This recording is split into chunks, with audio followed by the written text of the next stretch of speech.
el podcast de Arcángel Clam.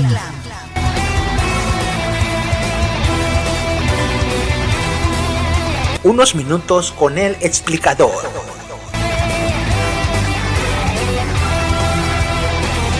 Temas de ciencia, tecnología e interés general para toda la comunidad hispanoparlante. Con el señor Enrique Ganem, el explicador.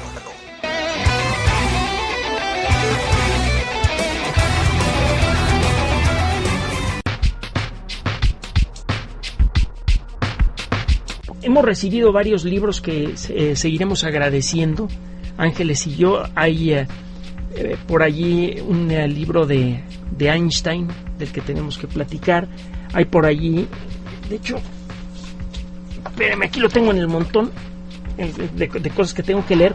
Conozco la edición en inglés y pude hojear esta edición en español y me da la impresión de que está bien traducida. Estoy empezando a leer el libro que se llama Einstein 1905, un año milagroso, 5 artículos que cambiaron la física. Es un libro que describe con bastante detalle, a veces el detalle es un poquito más pesado de lo que algunos de ustedes quisieran, cómo funciona la teoría de la relatividad, cómo funcionan las ideas que presentó Einstein en 1905. En ese año, Einstein era un ingeniero en la oficina de patentes de Berna.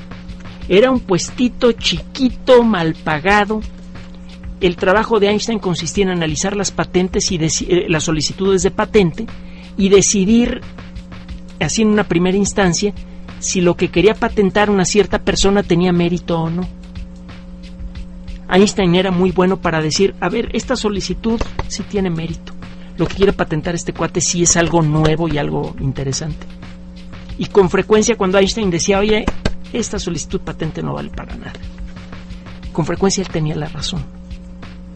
Era razonablemente aplicado Einstein. Eso sí, cada vez que su jefe se distraía, Einstein sacaba debajo del cajón unos papelitos en los que trabajaba en una idea loca que tenía en la cabeza. Nadie le prestaba atención a este ingenierito de tercera clase, que al poco tiempo subieron a ingeniero de segunda clase, en la oficina de patentes. Era un burócrata más, mal pagado, un físico fracasado que no había podido encontrar trabajo como físico por ser demasiado rebelde. Si usted pudiera ver a Einstein poco antes de publicar los trabajos que lo hicieron famoso, realmente no daría 2 centavos por él. Mal vestido, tosco para hablar, no grosero, pero sí tosco para hablar, fantasioso. Decía tener ideas que iban a revolucionar a la física, un poquito descuidado de su familia, ya tenía un bebé, lo cuidaba mucho y todo, pero fumaba pipa enfrente del bebé. Con frecuencia lo encontraban meciendo la cuna del bebé que estaba llore y llore, y él, sin prestarle mucha atención al bebé, tampoco sin descuidarlo, pero sin prestarle mucha atención, fumaba su pipa y echaba una gran cantidad de humo molesto y leía un libro. En pocas palabras, un fracasado, alguien que estudió física y a la mera hora nadie quiso darle trabajo como físico porque este cuate vive en un mundo de fantasías. Además es muy respondón, no es grosero, no dice groserías, pero no ataca verbalmente a la gente, pero no hace caso de lo que se le dice. El mismo año envió 3 trabajos y de esos 3 trabajos luego publicó 2 continuaciones. Envió 3 ideas en 5 artículos y bueno, todavía ahora se habla con verdadera sorpresa de cómo el mundo se dio cuenta que este desarrapado, bueno para nada, era el genio científico más grande de toda la historia. Cada uno de esos artículos vale más que su peso en oro. En uno de ellos demuestra con puras matemáticas, con un fenómeno que probablemente él nunca vio o a lo mejor vio en la escuela nada más, el movimiento browniano, demuestra más allá de toda duda la existencia de las moléculas y de los átomos. Algo de lo que se hablaba mucho en el mundo de la química y la física.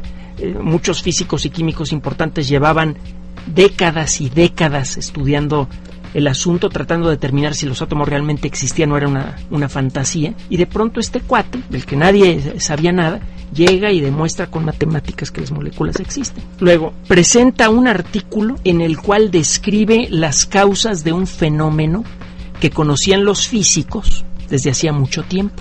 cuando usted ilumina un objeto metálico, saltan electrones. Este efecto fotoeléctrico era observado por todo el mundo y nadie lo entendía. Y Einstein, de nuevo, agarra un poquito de matemáticas. Estoy seguro que nunca vio en el laboratorio, cuando menos antes de publicar este artículo, nunca vio el efecto fotoeléctrico. Simplemente leyó la descripción, se sentó a pensar con su pipa, a ver el cielo, a ver la forma de las nubes, a papalotear, como decimos aquí en México. Saca un artículo y con matemáticas dice clara e irrefutablemente, ¿saben qué? Este efecto solamente se puede explicar si la idea de Max Planck, que hasta ahorita es teórica, esta idea que se llama mecánica cuántica, es cierta. Si bien Max Planck fue la primera persona en proponer los principios de la mecánica cuántica, Einstein fue la primera persona en demostrar que la idea es correcta. Por eso dicen que la mecánica cuántica es una teoría que tiene dos padres.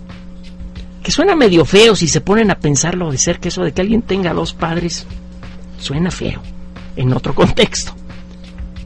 Este es un contexto bonito. La mecánica cuántica tiene como padres a dos de las mentes más brillantes que jamás han existido, en el mundo de la física y en cualquier lugar. El tercer trabajo, ¿para qué se lo describo más? Es la teoría especial de la relatividad, la primera etapa de lo que luego fue la teoría general de la relatividad, que sigue siendo la herramienta científica más conmovedora de toda la historia. Con unas cuantas matemáticas usted puede empezar a entender cosas que le pasan a todo el cosmos. Usted puede pintar el cosmos con matemáticas en una hoja de papel gracias a la relatividad. Es algo verdaderamente monumental. Bueno, este librito, Einstein 1905, es una descripción del contenido de esos artículos. De hecho, puede usted encontrar los artículos traducidos al español.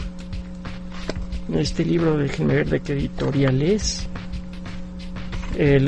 Los editores, John Stagel, y es Dracontos Ediciones de Bolsillo. Dracontos Ediciones de Bolsillo. Me han pedido que les platique de libros que traten sobre temas científicos. Estos libros este libro en particular no es un libro de divulgación. Son los artículos de Einstein, incluyendo su tesis doctoral, y ve usted ahí las matemáticas. Si usted no tuvo problemas con el cálculo en la escuela, le va a entender a estos artículos. Es otra de las cosas que conmovió al mundo científico, que yo creo que es lo que más conmovió al mundo científico de la época, que lo que consiguió Einstein en estos trabajos fue sacudir al mundo de la física con ideas que todo mundo conocía y con matemáticas que se supone se aprenden en la secundaria, con elementos muy fundamentales que van desde el teorema de Pitágoras hasta el cálculo diferencial e integral a nivel secundaria. Einstein cambió el mundo con unos cuantos garabatos en el papel. ¿Por qué cree que se le tiene una devoción casi, diría yo, perruna a Einstein? Ya ve el cariño que le tienen los perros a sus amos, un cariño incondicional. Solamente puede entenderlo el que ha tenido perros. Bueno, esa es la devoción que le tiene el mundo científico a Einstein. De ese tamaño y más. Si tienen ustedes problemas con las matemáticas, pues a lo mejor estos libros van a resultar un poco demasiado densos. Pueden leer la parte que no tiene que ver con matemáticas. Y si no tuvieron problemas con las matemáticas en la secundaria, ya están armados con todo lo que necesitan para entender las ideas de Einstein. No necesitan estudiar 4 años de la carrera de física más 4 años de maestría y doctorado para entender este librito. Si pasaron despiertos por la secundaria, ya tienen lo que necesitan para entender por qué Einstein es un supergenio. Y entonces les recomiendo mucho ese libro. Bueno, otro de los temas que teníamos pendientes para usted y que esperamos haber cumplido en esta ocasión. Ese librito puede servirles.